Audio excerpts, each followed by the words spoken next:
እዛ ምንም ጣጣ የሌለበት ራሱ በጉ ብርሃን የማብራት ክፍያ የሌለበት የውሃ ክፍያ የሌለበት እና የቤት ኪራይ የሌለበት የሚገባቸው አሁን ለተከራዮች ይገባቸዋል።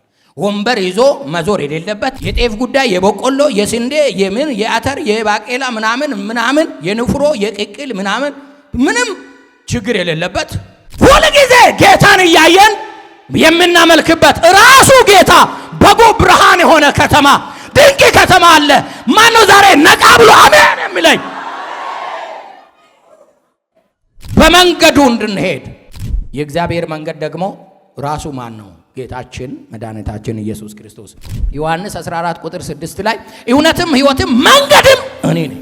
10 መንገድ የለም ማለት 77 መንገድ የለም፣ መንገዱ እኔ ነኝ።